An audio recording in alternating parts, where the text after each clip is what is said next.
Petrol లేదా diesel ఈ రెండు మీ కార్స్లో బైక్స్లో ఎక్కువ రోజులు కొన్ని సంవత్సరాల పాటు స్టోర్ చేస్తే ఏమవుతుంది? ఈ విధంగా మీరు స్టోర్ చేస్తే నిజంగానే మీ వెహికల్ డిస్ట్రాయ్ అవుతుందా తెలుసుకుందాం. మనం ఓల్డర్ వెహికల్స్లో వస్తే మనకి ఫ్యూల్ ట్యాంక్స్గా స్టీల్ వచ్చేది, కానీ ఇప్పుడు ఎక్కువ పర్ఫార్మెన్స్ ఇచ్చే బైక్స్ కానీ కార్స్ కానీ వస్తున్నాయి కాబట్టి అల్యూమినియం అనేది వాడుతున్నారు. మేజర్గా ఇప్పుడు మోడర్న్ ట్రెండ్ ఏమొచ్చిందంటే హై డెన్సిటీ పాలిఇథిలీన్ అనేది వచ్చింది. ఇది ఒక ప్లాస్టిక్ ట్యాంక్. ఇది స్టీల్తో మరియు అల్యూమినియంతో కంపేర్ చేస్తే ఫ్యూల్స్తోని ఎక్కువగా రియేట్ కాదు.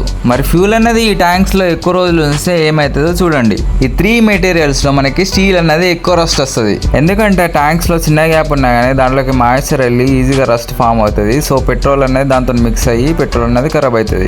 అల్యూమినియం ట్యాంక్స్లో కూడా చిన్న చిన్న మైక్రోబ్స్ ఫామ్ అయ్యి మనకి దాంట్లో ఉన్న ఫ్యూల్ అనేది డ్యామేజ్ అవుతుంది అన్నమాట. పెట్రోల్ మరియు డీజిల్ ఈ రెండు కూడా హైడ్రోకార్బన్స్. పెట్రోల్తో కంపేర్ చేస్తే డీజిల్ అనేది కొంచెం స్టేబుల్ ఉంటుంది, ఎక్కువగా రియాక్ట్ కాదు. ఇప్పుడు మెయిన్ విషయం చూద్దాం. ఒకవేళ డీజిల్ని మీ వెహికల్స్లో ఎక్కువ రోజులు ఉంచితే దాంట్లో మైక్రోబియల్ గ్రోత్ అనేది జరుగుతుంది, అలాగే వ్యాక్స్ ఫార్మేషన్ అవుతుంది కోల్డ్ టెంపరేచర్లో. సో దాంట్లో ఉన్న పవర్ అనేది తగ్గిపోతుంది. చాలా రోజుల తర్వాత మీ ఇంజిన్ అనేది స్టార్ట్ కాదు. డీజిల్తో కంపేర్ చేస్తే పెట్రోల్ అనేది మనకి తొందరగా డిగ్రేడ్ అయిపోతుంది. దాంట్లో ఉన్న చిన్న చిన్న లైటర్ కాంపౌండ్స్ ఏవైతే ఉన్నాయో తొందరగా ఎవాపరేట్ అవుతాయి. దాంట్లో గమ్స్ అనేది ఫామ్ అవుతుంది. సో ఫ్యూల్ ఏమవుతుంది అంటే స్టిక్కీగా ఫామ్ అవుతుంది. దాంట్లో ఉన్న ఆక్టెన్ పవర్ ఏదైతే ఉందో దాని క్వాలిటీ తగ్గిపోతుంది. దీనివల్ల మనకి లోపల ఉన్న ఫ్యూల్ ఇంజెక్టర్స్ అయితే క్లోజ్ అయిపోతాయి, అలాగే మనకి ఫ్యూల్ పంప్స్ అనేది డ్యామేజ్ అయ్యే అవకాశం ఉంటుంది.